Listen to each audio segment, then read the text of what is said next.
बिस्मिल्लाहिर्रहमानिर्रहीम। अस्सलाम वालेकुम व्यूअर्स, अशरफ सेल यूट्यूब चैनल में खुश आमदीद। कल बहुत अहम दिन है पाकिस्तान की तारीख़ में, पाकिस्तान की सियासी और जमहूरी तारीख़ में, पाकिस्तान की अवामी तारीख़ में और रियासत पाकिस्तान के डेमोक्रेटिक मुस्तकबिल के हवाले से कि पाकिस्तान में आम इंतखाबात का इनेकाद होने जा रहा है।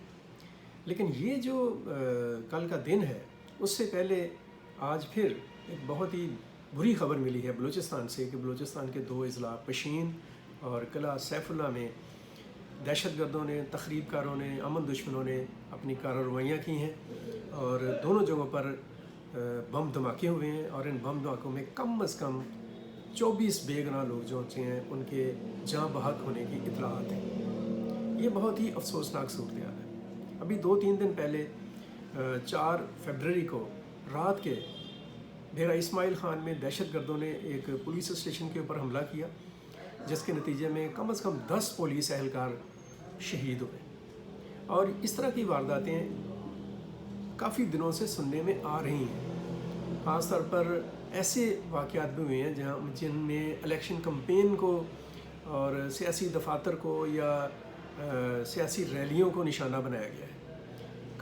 आज जो वाक़यात हुए हैं उसमें भी किला सैफुल्ला में JUI का जो इंतखाबी ऑफिस था वहाँ पर बम धमाका हुआ उसके बाहर, जिसमें 12 लोग जो हैं वो जान की बाजी हार गए। ये सूरत हाल बहुत तकलीफ़देह है, बड़ी तशवीशनाक है। ये दरअसल एक ऐसी साजिश है जो पाकिस्तान, रियासत पाकिस्तान और पाकिस्तान की जो ख़ुद मुख्तारी है और उसकी जो कौमी सलामती है और दाखिली अमन है उसको सबोताज करने की कोशिशों का एक हिस्सा है। अब जो लोग ये काम कर रहे हैं वो तो कर ही रहे हैं, वो तो एक अरसे से कर रहे हैं, 20-25 साल हो गए हैं, बड़े तवत्तर के साथ वो कर रहे हैं। लेकिन सवाल ये है कि जिनके साथ, यानी हमारे साथ, जिनके साथ ये काम किया जा रहा है, जिनके साथ ये वारदात की जा रही है, उनका क्या फ़र्ज़ बनता है कि वो इसके मुकाबले में क्या करें। एक तो बात तयशुदा है कि अमन को कभी शिकस्त नहीं दी जा सकती, बेशक वो दहशतगर्दी हो, बेशक वो शिद्दत पसंदी हो, शरंगेज़ी हो, तासब हो, असबियत हो या अदम बर्दाश्त हो या जारहियत हो या इसकी शक्ल की कोई भी वारदात और इसके गंदे बतन से फूटने वाली कोई भी सरगर्मी हो, वो अमन को, सलामती को कभी शिकस्त नहीं दे सकती। लेकिन ये जो अमन की फ़तह है और सलामती की फ़तह है, इसमें ताख़ीर भी एक तरह से एक बहुत बड़ा सवालिया निशान है। इसमें अब ताख़ीर मज़ीद जो है उसकी गुंजाइश नहीं है। कल का दिन बड़ा हसास है पाकिस्तान में इंतखाबात के हवाले से और उससे भी बढ़कर पाकिस्तान में पुरअमन इंतखाबात के हवाले से। ये दिन पाकिस्तान की जो सिक्योरिटी फोर्सेस हैं, पाकिस्तान के जो कानून नाफज करने वाले इदारे हैं, इंतज़ामिया, पुलिस और पाकिस्तान के हुकूमती और रियासती इदारे, इलेक्शन कमीशन ऑफ पाकिस्तान, निगरान हुकूमतें, मुल्क की जो आला अदलिया है और जितने भी इदारे हैं और जो आर्मड फोर्सेस हैं, सब के लिए एक आजमाइश का दिन है। और आजमाइश क्या है कि कल के दिन कम अज़ कम जो दुश्मन है, जो अमन दुश्मन है, जो पाकिस्तान में सलामती के साथ जो है, सलामती के माहौल के साथ खिलवाड़ करने की साजिश किए बैठे हैं, उनको शट अप कॉल देनी है। उनको उनके जो मज़मूम इरादे हैं उन पर पूरा नहीं उतरने देना। इसके लिए हमें अपनी सरहदों पर भी नज़र रखनी पड़ेगी, ख़ास तौर पर जो मगरबी सरहद है, इवन वो अफ़गानिस्तान के साथ हो या ईरान के साथ हो, लाइन ऑफ कंट्रोल हो या मशरक़ी सरहद हो, इन सरहदों को बहुत ध्यान से देखने की ज़रूरत है, वहाँ इन पर एक्टिविटीज़ को देखने की ज़रूरत है। इसी तरीके से इंटरनली दहशतगर्द और शरपसंद और शिद्दत पसंद तो एक्टिव हैं ही।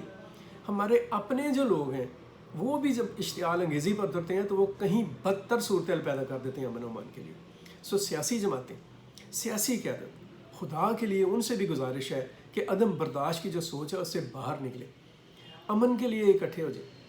कल का इलेक्शन पुरअमन होना चाहिए हर कीमत पर। कल के इलेक्शन में जो 12 करोड़ 80 लाख वोटर हैं, उनकी एक बड़ी तादाद पोलिंग स्टेशन तक पूरे इत्मीनान क़ल्ब के साथ पहुँचनी चाहिए। इलेक्शन पर बहुत सारे एतराज़ात हो सकते हैं और होंगे भी, बहुत सारे तहफ़्फ़ुज़ात हो सकते हैं और होंगे भी, बहुत सारे ख़दशात का इज़हार किया जा रहा है और होगा भी। लेकिन इन सब से बढ़कर ये है कि इलेक्शन को पुरअमन होना चाहिए। इलेक्शन के दिन किसी किस्म की कोई गड़बड़ नहीं होनी चाहिए। और रियासती इदारों को, अफवाज पाकिस्तान को, पुलिस को, इंतज़ामिया को, निगरान हुकूमतों को ये तय कर लेना चाहिए कि शरअंगेज़ी और शरारत, फसाद, नुक्स अमल किसी भी सूरत को दहशत गर्दी के बराबर समझा जाए, बेशक वो एक फ़र्द की तरफ से हो या पॉलिटिकल पार्टी की तरफ से हो या किसी सियासी कारकुन की तरफ से, और उसके साथ वैसे ही निपटा जाए जैसे दहशत गर्दों से निपटा जाता है, क्योंकि अमन के ऊपर कोई कंप्रोमाइज़ नहीं होना चाहिए। पाकिस्तान को अमन की ज़रूरत है, क्योंकि पाकिस्तान के अमन के बतन से ही तरक्की, खुशहाली, सलामती, इस्तेहकाम और आम आदमी की आसूदा ज़िंदगी का रास्ता तलाश किया जा सकता है। और ये अमन अगर कल इंश्योर हो जाता है तो मुस्तकबिल के लिए एक बड़ी पुरउम्मीद बुनियाद जो है वो रखी जाएगी, बहुत सारी नेक तमन्नाओं के साथ, बहुत सारी अच्छी ख्वाहिशात के साथ, कि अमन के लिए लड़ें, अमन के लिए जद्दोजहद करें और अमन के लिए ज़ीरो टॉलरेंस के साथ आगे बढ़ें। कोई कंप्रोमाइज़ नहीं है अमन व अमान के ऊपर, सलामती के ऊपर, कौमी सलामती के ऊपर, और इसके ऊपर जितने भी कंसर्न्ड इदारे हैं और जितनी पॉलिटिकल पार्टीज़ हैं, उन सब को एक स्टेज पर आकर, एक सफ़ पर आकर, एक सफ़ा पर आकर एक मुश्तरका हिकमत अमली इख्तियार करनी होगी। कल का दिन एक आजमाइश है पाकिस्तान के लिए, पाकिस्तान के मुस्तकबिल के लिए। उस आजमाइश में सुरखरू होने की कोशिश करें, अमन और सलामती के लिए दो टोक मस्कत इक़दामात के ज़रिए से। आज तक के लिए इतना है। इलेक्शन के लिए यही पैगाम है, सब लोग वोट के लिए निकलें, जिसको पसंद है उसको वोट डालें, लेकिन आपका टर्न आउट अच्छा होना चाहिए। अपना बहुत सारा ख्याल रखें, अपने गिरदोनवाह का ख्याल रखें, पाकिस्तान के लिए सोचें और हमेशा पाकिस्तान के लिए कुछ अच्छा करने की कोशिश करते रहें। मुझे अब्दुल मुक़द्दिम कामरान और हाशिम ज़हीर को इजाज़त दीजिए। अल्लाह हाफ़िज़। पाकिस्तान पाइंदाबाद।